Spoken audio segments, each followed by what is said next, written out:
अच्छा, तो अब लास्ट जो हमने किया उसमें हमने बेसिक जो सुपरपोजिशन का कॉन्सेप्ट था वो देखा। और अब इसमें एक पॉसिबिलिटी ये भी हो सकती है कि ज़रूरी नहीं है कि हमारे पास वेव्स हमेशा दो ही ट्रैवल कर रही हो। अगर एक वेव को ही हम ट्रैवल कराएं और एक वेव को हम ट्रैवल इस तरह से करवाएं कि उसका दूसरा एंड फिक्स हो जाए। जैसे अगर हम गिटार की एग्जांपल लें, तो गिटार में क्या होता है कि आपके पास दोनों साइड्स जो है वो फिक्स होती हैं। और जब आप उसको वहां पे प्लग करते हो उसकी वायर्स को, तो उसमें भी वाइब्रेशंस होती हैं। तो वाइब्रेशंस तो वहां पर भी हो रही है, ठीक है। उसमें भी एनर्जी फॉरवर्ड ट्रांसफर हो रही होती है और वाइब्रेशन वर्टिकल हो रही होती है। तो ट्रांसवर्स वेव तो वहां भी आपके पास जनरेट हो रही है।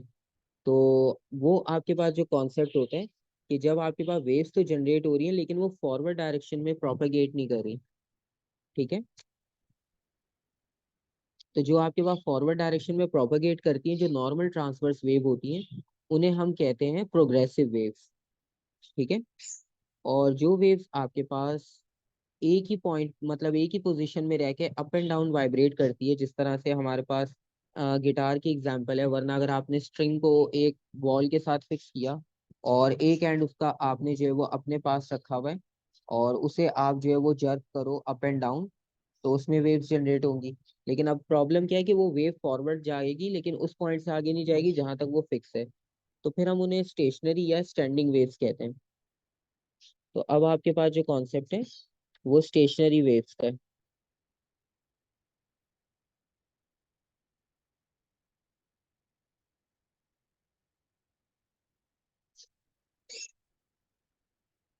और स्टेशनरी वेव्स का कॉन्सेप्ट ये है, और आप इन्हें स्टैंडिंग वेव्स भी कह सकते हो, दोनों टर्म्स आपके पास यूज होती हैं।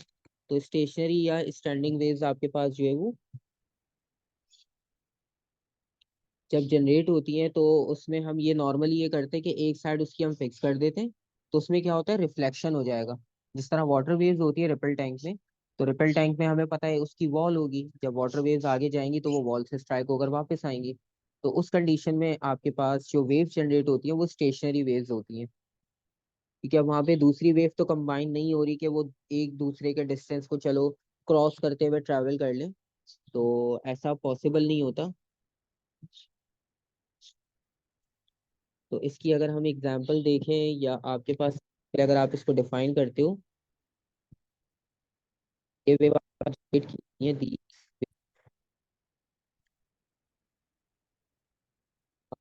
Bye.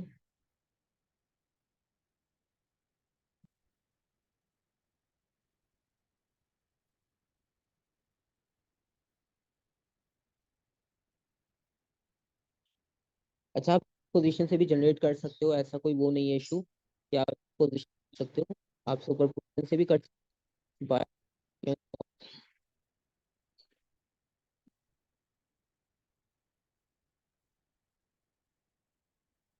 Of two waves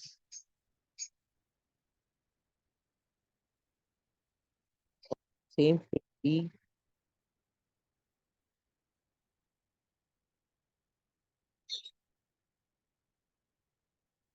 amplitude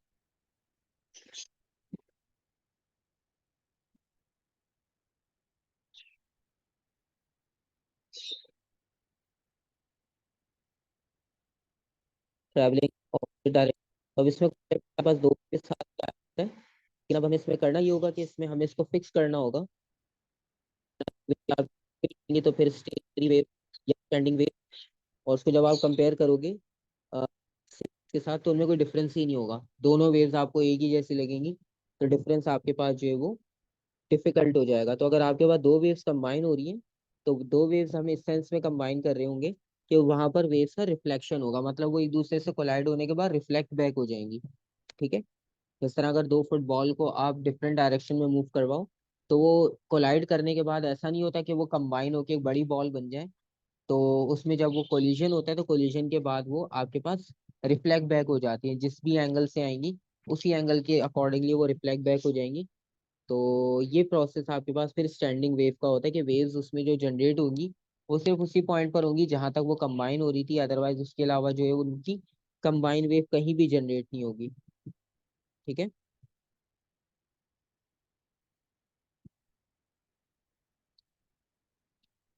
तो ये आपके पास नॉर्मली अचीव किया जाता है with the help of reflection. मतलब कि वो कंबाइन नहीं होगी, मतलब उनके एम्पलीट्यूड्स वगैरह ऐड नहीं होंगे।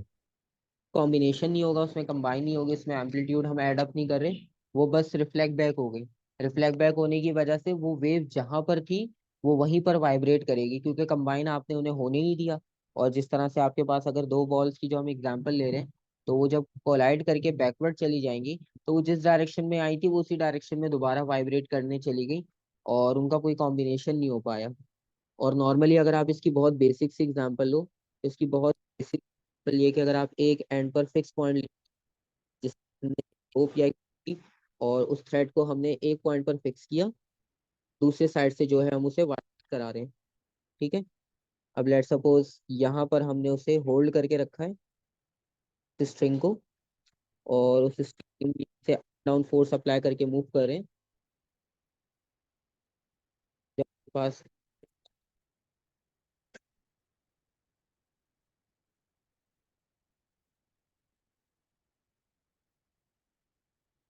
और दूसरी साइड पर हम डॉटेड लाइन बना देंगे, इसका मतलब ये है कि एक टाइम में एक की तरफ वाइब्रेट।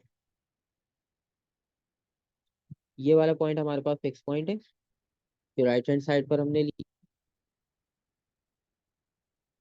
और लेफ्ट हैंड पर हम ये अप एंड डाउन इस पे फोर्स अप्लाई करें, ये वाइब्रेट करें। ये अपने हैंड से की, अगर अब हैंड को अप एंड डाउन अगर आप जर्क करो, तो वेव्स भी आपके पास उसी तरह से जनरेट होंगी। ठीक है।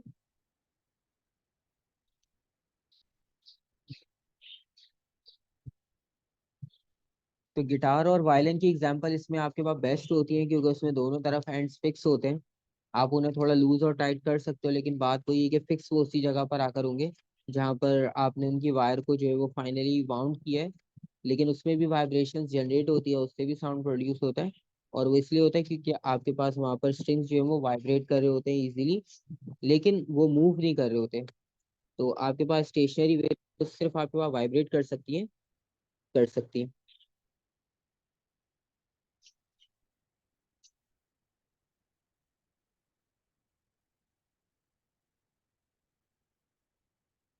तो आपके पास ये जो स्टेशनरी या स्टैंडिंग वेव्स होंगी, ये सिर्फ आपके पास वाइब्रेट करेंगी।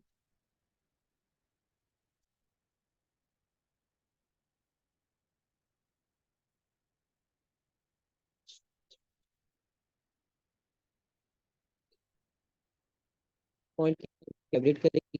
और सेकेंडली,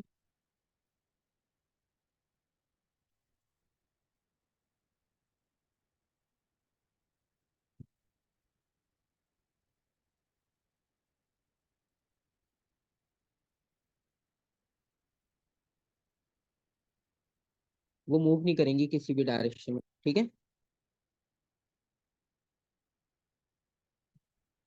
तो ये आपके पास स्टेशनरी वेव का एक बेसिक कॉन्सेप्ट आ गया।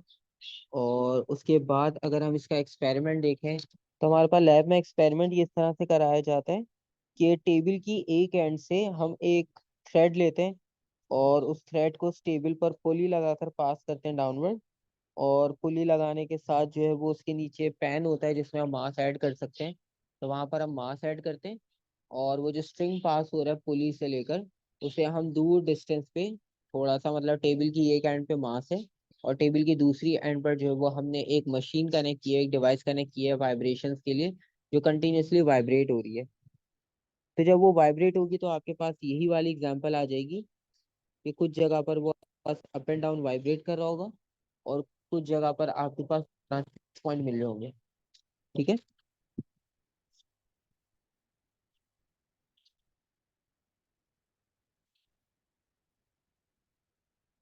अब लेट्स सपोज इस वेव को अगर हम थोड़ा सा एक्सटेंड करके 2D में ड्रॉ करके देखते हैं, और उसमें हम ये चेक करते हैं कि इसमें अब आपके पास टर्म्स कौन कौन सी होंगी, जिस तरह पहले में टर्म आई थी।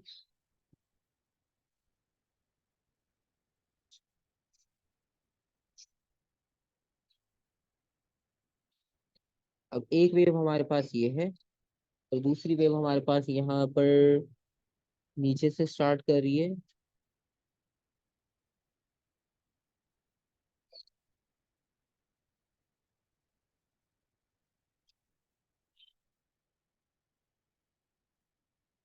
ठीक है। अब इसमें आपके पास हो ये रहा है कि यहाँ हमने से दोनों फिक्स कर दिया, या एक साइड से हम force up and down, up and vibrate कर सके, और एक पॉइंट पे ये हमारे पास फिक्स है, यहाँ पर कर लो या इससे आगे से हम फिक्स कर लेते हैं। तो में हमने पॉइंट ले, ये जो पॉइंट्स होंगे इनकी रिप्रेजेंटेशन किससे होगी? पॉइंट है एक है, और सेंटर में ये इतनी बड़ी हाइट के पास डिस्प्लेसमेंट आ रहा है अपोजिट डायरेक्शन का। तो जहां पर आपके पास वेव्स डिस्ट्रक्टिव इंटरफेरेंस कर रही हैं, मतलब जहां पे उनका एम्पलीट्यूड जीरो आ रहा है, तो वो साइड आपकी कहलाती है, या वो पोर्शन आपके पास कहलाएगा नॉर्ड्स का। ये हम करते हैं शूज की नॉर्ड्स को हम टाइट करते हैं। तो नॉर्ड में यही होता है कि वो जो दो आपके पास वहां पर स्ट्रिंग्स होते हैं शूज के, उन दोनों को आप ज्वाइन करके और फिक्स कर लेते हो अपने उसके अकॉर्डिंगली। तो वो कंडीशन भी आपके जो है वो सेम अप्लाई हो रही है यहाँ पर, कि हमने जहाँ पर नॉट का मतलब ये है कि नॉट पे कोई भी डिस्प्लेसमेंट नहीं होगी, नॉट पे बिल्कुल आपके पास एम्पलीट्यूड जीरो हो जाएगा। तो जीरो एम्पलीट्यूड वाला पार्ट नॉट कहलाता है, और जहाँ पे एम्पलीट्यूड आपके पास मैक्सिमम है या उसकी कोई ना कोई वैल्यू है, तो वो पॉइंट क्या कहलाएगा? Anti node. ठीक है, मतलब अगर हम सेंटर वाला पार्ट करें तो वहाँ पे कुछ जीरो नहीं है, तो वो वाला पॉइंट आपके पास एंटी। ठीक है।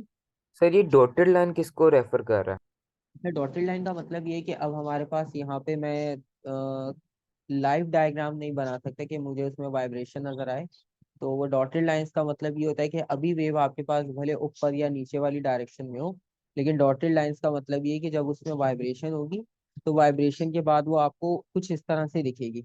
जिस तरह अगर आपने कभी देखा हो कि स्ट्रिंग को अगर आप वाइब्रेट कर दो थोड़ी जोर से, तो उसकी वाइब्रेशन आपको नजर आती है।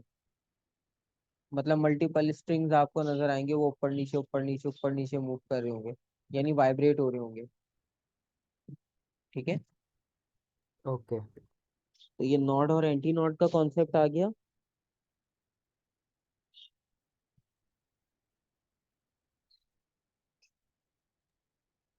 सर वाइब्रेशन ज्यादा ऊपर जा रही है स्ट्रिंग से?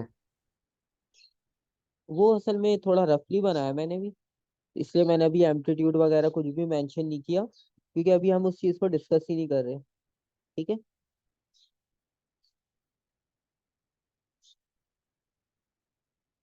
फर्स्ट वेव और सेकंड वेव की बात कर रहे हो ना, सेकंड वाली लाइन से मैंने थोड़ी ऊपर बना दी, तो वो ऊपर जाएगी नहीं बेसिकली, वो सिर्फ रफली ड्रॉ कर रहा था, इस वजह से वो लाइन को मैंने इतना कंसीडर नहीं किया, तो वो लाइन के ऊपर चली गई। अदरवाइज आपके पास वो जो वेव बनेगी वो डाउनवर्ड ही आएगी उसी एम्पलीट्यूड के साथ।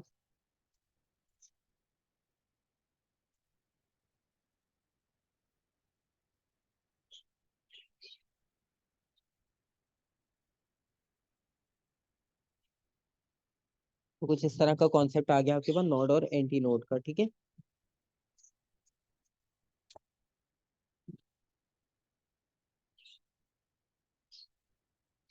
नोड वो वाली पोजीशन है लाइक जहाँ जहाँ से वो स्टार्ट हुआ वहीं पे ही आ जाए। या इसको आप और दूसरे सेंस में इस तरह से लिख सकते हो कि पोजीशन होगा। और एंटी नोड मैक्सिमम होता है। हम्म, मतलब कहीं से भी देख लें, क्रैश से देख लें या उस तरफ से। क्योंकि वाइब्रेशन में एक टाइम हो सकता है कि या तो वो आपके पास अपवर्ड होगा या डाउनवर्ड होगा। जहां नॉड आ रहा होगा इसका मतलब ये है कि वहां तो वेव आपके पास बिल्कुल मीन पोजीशन से पास हो रही है, सेंट्रल से। तो नॉड बनेगा जहाँ आपको मिनिमम मिलेगा, और एंटी नोड वहां बनेगा जहाँ आपको मैक्सिमम मिलेगा एम्पलीट्यूड।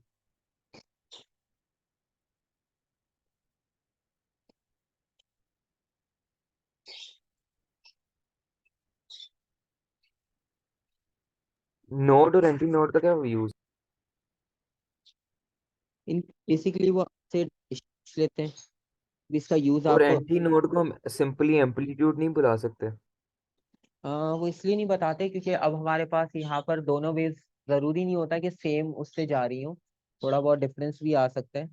और क्योंकि ये स्टैंडिंग की वजह से ये स्टैंडिंग वेव्स हैं, तो इसलिए एम्पलीट्यूड नहीं लिखते हम, क्योंकि ये स्टैंडिंग वेव्स की टर्म्स हैं, तो हमें याद रहता है कि नोड और एंटी नोड तो स्टैंडिंग या स्टेशनरी वेव में बनती है, और कहीं भी हमने नोड और एंटी नोड का वर्ड यूज नहीं किया। तो सर ये तो एक वेव है ना? हाँ, इसमें ये मतलब एक ही स्ट्रिंग है और उसी को हमने वाइब्रेट करा है। ठीक है। तो वो डॉटेड लाइन का मतलब ये है कि स्ट्रिंग एक टाइम में उस पोजीशन पे था, दूसरे टाइम पे उस पोजीशन पे, जो अभी हमने डार्क लाइन से ड्रॉ किया कंटिन्यू लाइन है जो। अगर टू स्ट्रिंग्स कर लेंगे तो तब भी सेम ही होगा वैसे। हाँ, तब भी इसी तरह से होगा, फिर एक स्ट्रिंग आपके पास, फिर उसमें क्रस्ट और ट्रफ भी इंक्लूड हो जाएगा, और नोड और एंटी नोड भी। ठीक है।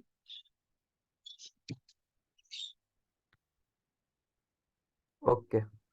और अब इसका जो यूज होता है नोड और एंटी नोड का, नोड और एंटी नोड को हम यूज इस तरह से करते हैं कि अब इनका अगर वेवलेंथ निकालना हो, ठीक है, ठीक है, इनमें पैटर्न डिफरेंट बन सकते हैं, डिपेंड करता है कि हम पैटर्न्स किस तरह से बनाते हैं। तो वो पैटर्न की सिचुएशन इस तरह की होती है, मतलब वेवलेंथ को सर ये भी सिर्फ ट्रांसफर्स में होगा? सब ट्रांसफर के लिए। तो वाला जो था वो साउंड में ट्यूनल वाला हम कर चुके हैं, उसमें डॉप्लर्स इफेक्ट, उसमें वही इंपॉर्टेंट है। ठीक है। तो अब इसकी अगर हमने वेवलेंथ को फाइंड आउट करना है,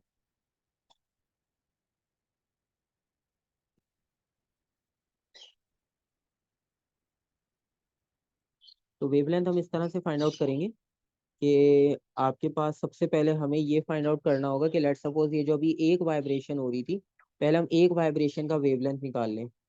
ठीक है। तो आपके पास सिंपलेस्ट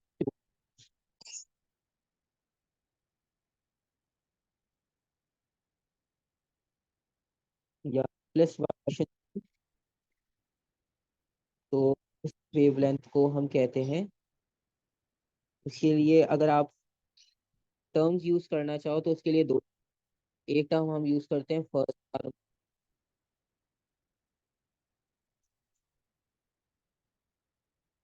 और टर्म हम यूज करते हैं उसके फंडामेंटल, वो बेसिक है। सर सिंपलेस्ट का क्या मतलब हुआ? सिंपलेस्ट का मतलब है, अभी ड्रॉ कर रहा हूँ मैं फर्स्ट वेव, तो वो आपके पास सिंपलेस्ट होगी। ठीक है। और उसको आप फंडामेंटल मोड कह सकते हो, या आप उसे फर्स्ट हार्मोनिक भी कह सकते हो। तो ये आपके पास जो टाइप होगी। और इस बेसिक टाइप को ड्रॉ करने के लिए लेट सपोज अगर हम एक स्ट्रिंग कंसिडर करते हैं फिर से, और वो स्ट्रिंग आपके पास जो है वो स्टार्ट होता है लेट सपोज फ्रेंड्स पर, हमने उसे फिक्स कर दिया। ठीक है। और उसे हम जस्ट वाइब्रेट कराकर चेक करेंगे कि वो वाइब्रेट कैसे करता है। ठीक है। इन दोनों पॉइंट्स पे हमने उसको फिक्स किया है, ये आ गई आपके पास। और यहाँ से जब वो जनरेट होगा, तो एक वेव आपके पास ऊपर से आएगी, मतलब लेट सपोज पर है। ठीक है। और डॉटेड बना दी, वाइब्रेट सेकंड इस पॉइंट पर आएगा। ठीक है। अब आप देखो ये सिंपलेस्ट है, मतलब इससे सिंपल नहीं होगी, एक सिंगल वाइब्रेशन को शो कर रहा है, तो यहाँ पर एक सिंगल वाइब्रेशन आ रही है बस। तो अब हमने यहाँ पर वेवलेंथ को कैलकुलेट करना है। अच्छा देखो, सिंपलेस्ट भी जो हमने बनाई है, ये हमारे पास फर्स्ट कंडीशन है, फंडामेंटल मोड है, तो इसमें हमारे पास नॉड कितने, दो, जीरो। दो नॉड्स हैं, ये देखो एक यहाँ और एक यहाँ पर है, यहाँ पर आकर हमने उसको टाइट कर लिया। स्टार्टिंग और एंडिंग पोजीशन हम दोनों काउंट करते हैं। क्योंकि इसको काउंट इसलिए कर रहे हैं क्योंकि वहां से हमने होल्ड किया है, वहां वेव बन सकती थी, लेकिन क्योंकि हमने होल्ड किया है तो हमने उसको फोर्सली, उसका जो एम्पलीट्यूड था उसको जीरो किया। तो यहाँ पे नॉड कितनी हो गई, दो, और सेंटर वाला पार्ट जो होगा वो एंटी नॉड है। तो नॉड हमेशा एंटी नॉड से नंबर ग्रेटर ही रहेगी। अभी हम देखेंगे तो, क्योंकि होल्ड करने के लिए हमें दो पॉइंट चाहिए, तो इसलिए हमेशा नॉट जो है वो एंटी नॉट से एक नंबर ग्रेटर रहेगा। अब लेट सपोज इसकी जो लेंथ है, अब हमने क्योंकि वेवलेंथ फाइंड आउट करना था, तो वेवलेंथ के लिए लेंथ चाहिए होगी, तो ये जो इसकी टोटल लेंथ होगी स्टार्टिंग से लेकर, सर इसकी तो वेव ही नहीं पूरी हुई, इसकी हाँ, वेवलेंथ कैसे करेंगे? अब इसकी वेवलेंथ ऐसे निकालेंगे कि देखो या तो इसमें एक क्रस्ट होगा, या इसमें एक ट्रफ होगा, एक टाइम में एक ही हो सकता है, ऐसा ही है। मतलब या तो हम डॉटेड वाली लाइन अगर कंसिडर कर रहे हैं तो यानी एक ट्रफ, और अगर रेगुलर वाली लाइन कंसिडर कर रहे हैं तो एक क्रस्ट, तो एक टाइम में इसमें एक ही क्वांटिटी हो सकती है। तो इसका मतलब ये हुआ कि ये जो इसकी लेंथ हम फाइंड आउट करना चाह रहे हैं, कि जो लेंथ होगी वो आपके हाफ लैम्डा होगी। आप होगी ये इतना से। ठीक है।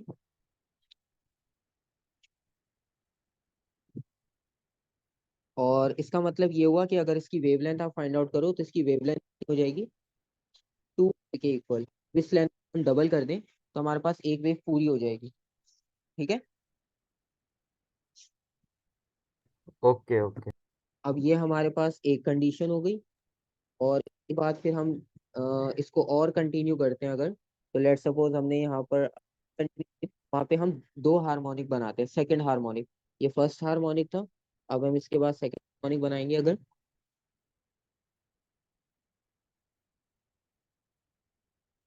और सेकंड हार्मोनिक आपके पास जब ड्रॉ करेंगे तो सेकंड हार्मोनिक इस तरह से हो जाएगा।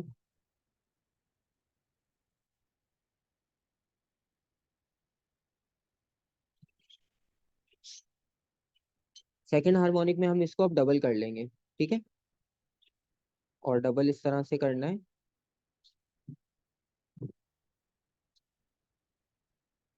कि एक अब आपके पास ऊपर की डायरेक्शन से आ रहा होगा, एक नीचे से, और उसी को एक कॉपी पेस्ट आपने और कर देना है। तो इसको हमने दो बार एक बार कॉपी पेस्ट कर देंगे तो हमारे पास कॉन्सेप्ट जो है वो सेकंड हार्मोनिक का बन जाएगा।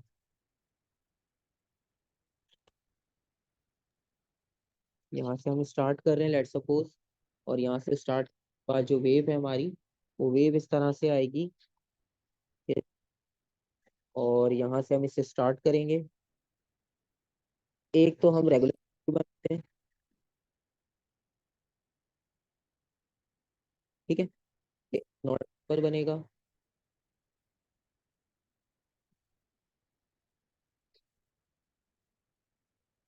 और जिसके ऑपोजिट होगा वो हम डॉटेड बना देंगे यहाँ पर।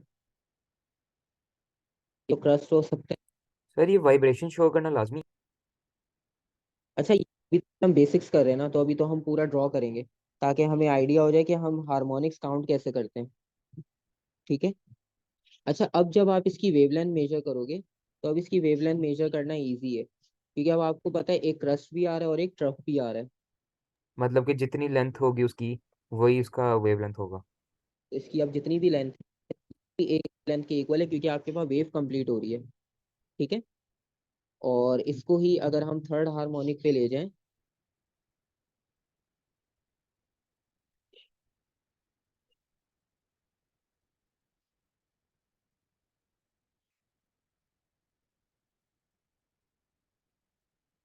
और थर्ड हार्मोनिक में हमने करना फिर से यही होगा कि इसको एक बार और कॉपी पेस्ट करना है, और कॉपी पेस्ट हाफ वाला पार्ट करना है, मतलब एक वेव पूरी और एक वेव हाफ होगी। ठीक है। तो यहाँ पर हमारा नॉट बनेगा, ये जो वेव आपके पास ट्रैवल करेगी, अब ये वेव एक क्रस्ट, एक ट्रफ। सर कॉन्सेप्ट तो सेम है, फिर ये लोगों ने तीन तीन एग्जांपल्स क्यों बनाई हुई है? वो बस इसलिए बनाइए ताकि आपको जो है वो कैलकुलेशन में प्रॉब्लम ना हो। वो तो आप चाहो इसको 100 तक ले जाओ, तो आप ऐसे, अब ये ना कि भाई ये थर्ड तक हाफ वेव की फिर फुल वेव हुई, और अब 1.5 पे भी आपको कॉन्सेप्ट क्लियर हो जाएगा कि coding कैसे करनी होती है। वो बाकी कोई concept इसमें इतना टिपिकल नहीं है।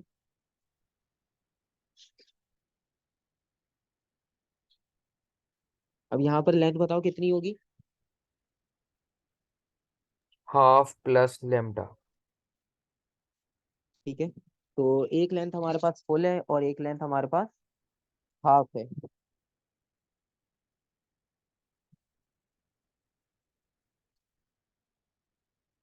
इसका मतलब है हमारे पास इक्वल है बाई 2 के। ठीक है। और इसका लैम्डा कितना हो जाएगा, 2/3। ठीक है। और इसमें एक चीज बस हमने याद रखनी है कि अगर आप इसको जितना भी आगे कंटिन्यू ले जाओ तो नॉट, आपके पास जो एंटी नोड बन रहा है इसमें, अगर हम इसको 10th हार्मोनिक तक ले जाएं, मतलब हम इसको 100 तक अगर चाह रहे हैं, क्योंकि ये तो मल्टीपल हम जितने बना सकते हैं, अगर हम इसको nth हार्मोनिक तक लेकर जाते हैं तो nth हार्मोनिक के लिए होगा ये कि जो नॉट होगा आपके पास और n, तो लेट सपोज अगर जितना भी एंटी नोड होगा एक प्लस कर दोगे तो नॉट बन जाएगा।